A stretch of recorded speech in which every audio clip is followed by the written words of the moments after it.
location. This is my trusted sidekick right here, Christopher Maxwell. We call him Maxwell.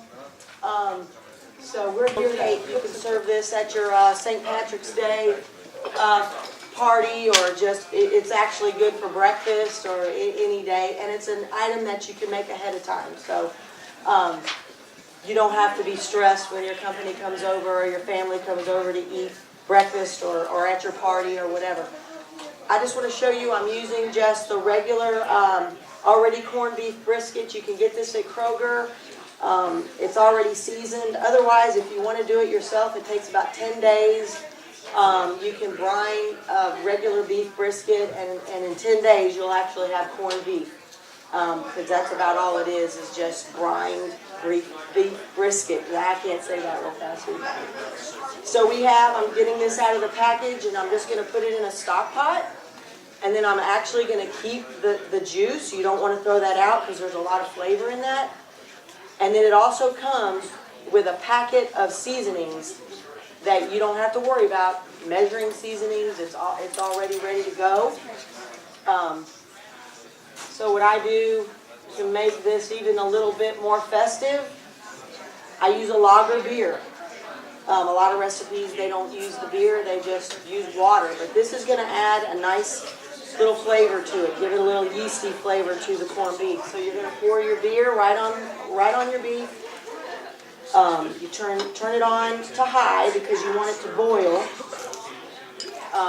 And then the rest you're going to fill with water. So I don't have a sink over here. But it's okay because we're not going to eat this today because this takes 3 hours. This pot of beef, what you're going to do is bring it to a boil. You're going to take a spoon, a kitchen spoon, and there's going to be some foam from the beef. It's just like what you get out of a root beer float. It looks like that. Skim that off, throw that away, and you'll have the clear liquid. And then what you want to do, once it comes to a boil, that's when you're going to add your seasoning packet. You add your seasoning packet right to the liquid, cover it back up, turn it down to simmer. You're just going to simmer this for 3 hours. You really don't even have to pay attention. You just want to make sure you're not overboiling it or the liquid hasn't boiled away from there. So just keep a little eye on that, but it takes about 3 hours. In the meantime, once you get this going down to simmer, you're going to want to throw in 9 baked potatoes, just like you do at home. Just scrub some potatoes down, wrap them in foil if you want, or put them on a sheet pan, wrap them with foil, put them in the oven. They take about an hour. While that's, after you get your potatoes in, the next thing you're going to want to do is we've got 1 medium onion that we're going to saute in. I'll show you here in a minute. We've got, of course, you really can't saute much in my house without a little bit of butter. So we're going to use a little bit of butter, a couple pats of butter, and the recipe, I've printed out some recipes. I was looking for the mirror up there. Oh, no, I know. That'd be great if they had a mirror. I didn't even think about that. I've printed out the recipes over here for you to take home if you like. I use a little bit of butter and also a little bit of canola oil. It just helps with the heat, and when you saute, because we're going to be sauteing it for, quite a long time because it's got cabbage in it. Cabbage takes a little bit longer to get tender than just plain onions. So to get the onions going, I just buy already chopped with the carrots in it. Coleslaw cabbage, it's so easy, so quick. So you just put your chopped cabbage in with your onions, and you're going to let that cook down until everything's really nice and tender. Because you don't want really a hard piece of cabbage with your corned beef and your potatoes as a cake. We're going to let this. Hey, thanks for joining us. We're late, I'm sorry. Oh, it's okay. We're going to just saute this up. You really probably don't want to put a lid on it. It won't really take that long. And then I've got one boiling over here. I've got a corned beef already cooked for us. I'm going to go ahead and turn that off so it's not too hot for us to handle. Once your cabbage and your butter and all that starts to get melted and your onions start to get a little bit soft, I like to take a little bit of the boiling liquid out of this. It has some good flavoring from the corned beef. It's got a little bit of that beer that's been reduced. It's really delicious. So I just go ahead and put a little bit of a ladle of the reduced corned beef stock in with my cabbage and onions. And then along with that, I put 2 tablespoons of minced garlic. And I put, because we want these things to be flavorful. So we got 2 of these. And then I put apple cider vinegar. That's also really good with cabbage. I really like. And this is going to reduce enough to where you're not going to have that really tart, vinegary taste. And don't put your face over when you put it in, because it'll choke you a little bit, because vinegar is pretty pungent. So we use I think it's 4 tablespoons of the apple cider vinegar in with the cabbage. That's just going to give it some really good acidity flavor when you go to bite into that. Then of course we're going to use salt and pepper. I always like to keep my salt and pepper on hand in a little dish beside the stove, so I can just reach over and pinch salt and pepper into whatever I'm cooking, because I use salt and pepper in everything. So we're going to get a little pinch of salt and pepper. Let that cook down like this. Okay, so we've got, Chris is peeling the baked potatoes. We found at the restaurant that peeling baked potatoes is really easier than peeling really hard potatoes. So we've got our potatoes peeled. We're going to get this corned beef. I think we're going to get this corned beef out of the braising liquid real quick. Oops, the microphone. And I've lost my microphone. Right. Huh? Oh, that's true. That's a good thing. Alright, I'm going to use this. And I'm going to get some gloves. Gloves back on.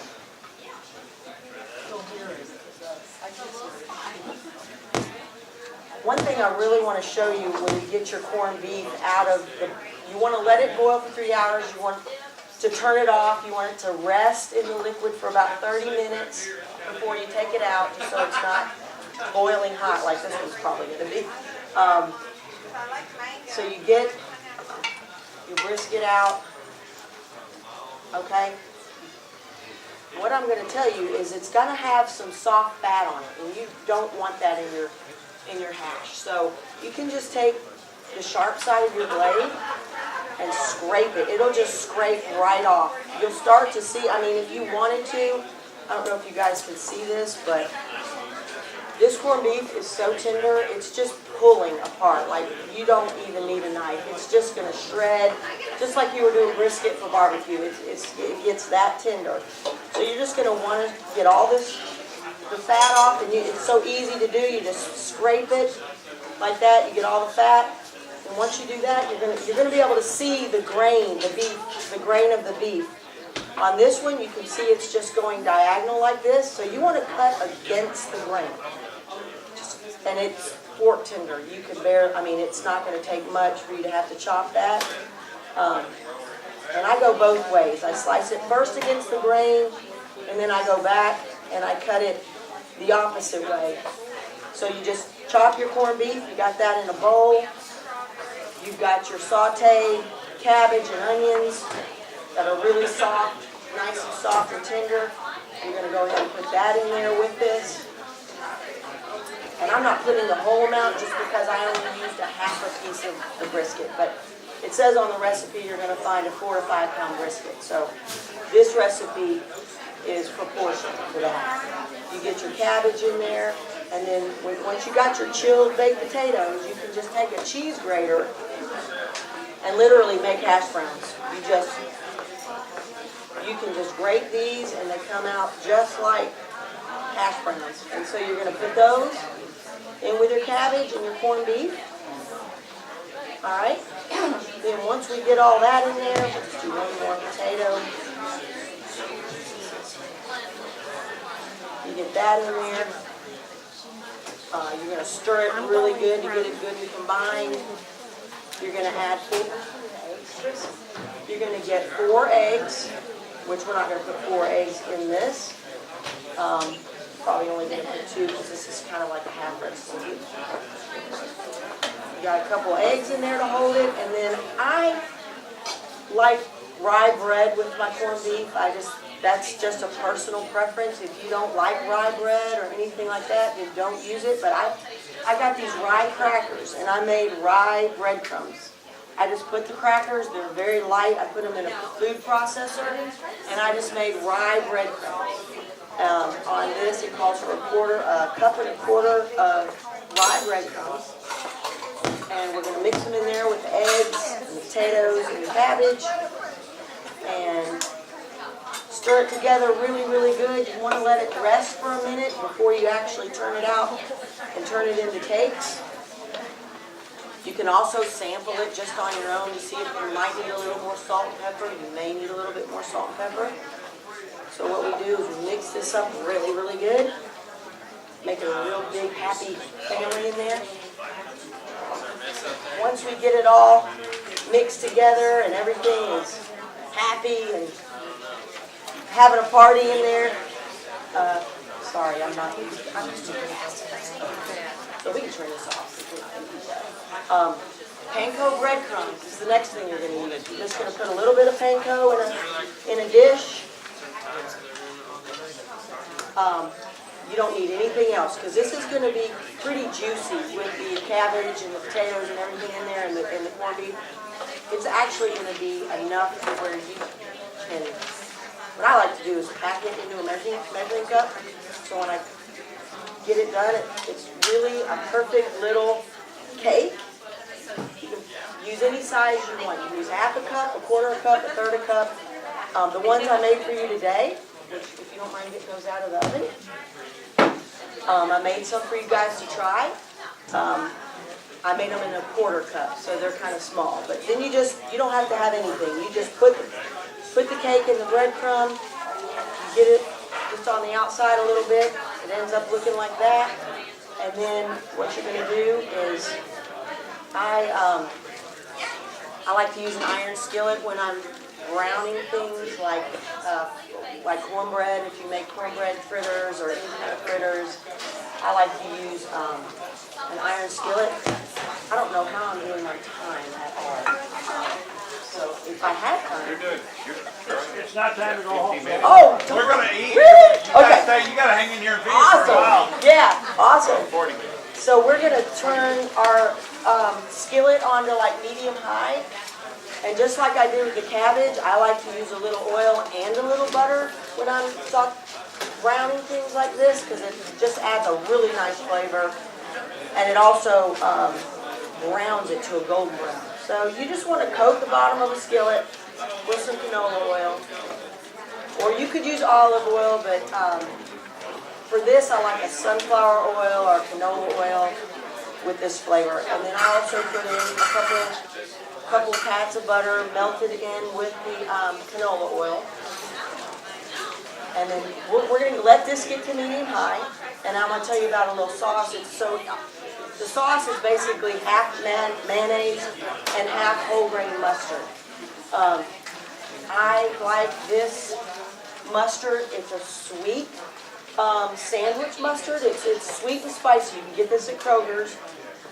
It really, with the mayonnaise, it's just really nice. I like a mild mustardy taste with the corned beef that I think go really well together. So we're just going to mix a cup of mayonnaise and a cup of this together,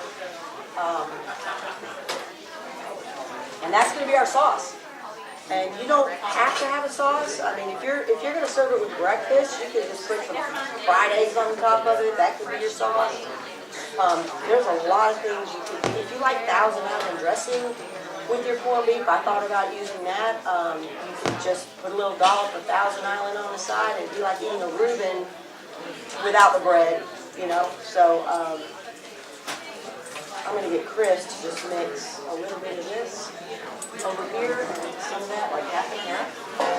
Just enough for like all these crackers. Give me a little bit. Okay, this is a dual burner, which I did not know. This is a fancy electric oven, so We can cook really low over here, or we can cook really high. I've had it on the really low side, so our oil isn't getting hot very fast. So, anyways, I was going to fry a couple of these for you, but this oil, I'll have to do it in a minute. What I'm going to do is put some of these on your plate. You guys are welcome to come up and sample some of these.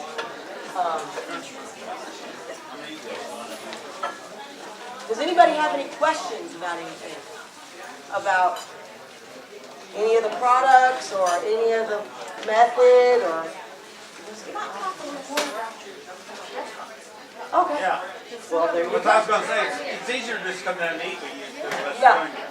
We have a restaurant, Blue Water Grill is located at Hurricane Marina, which is at the Smithville-McMinnville exit.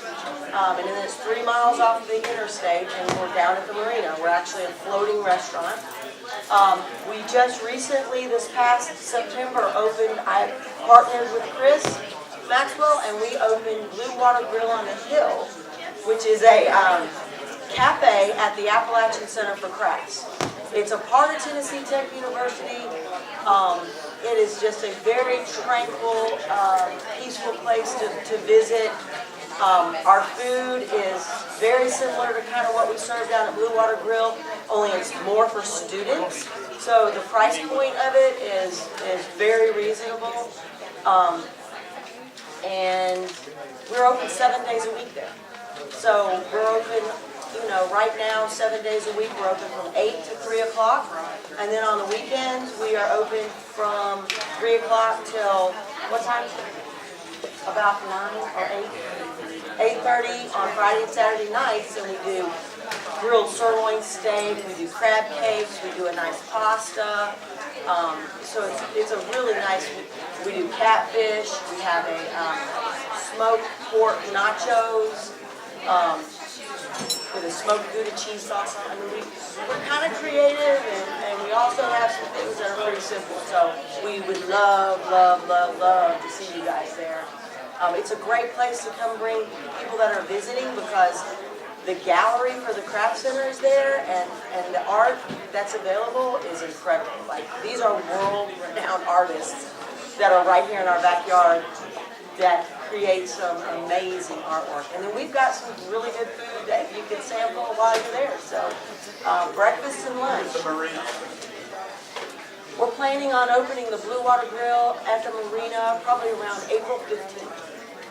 That's when we realize the weather sort of levels out and not hot and cold and raining and all that stuff. So yeah, I know. We could have been, seriously. But you guys come up and help yourself to a, now I'm burning my arm.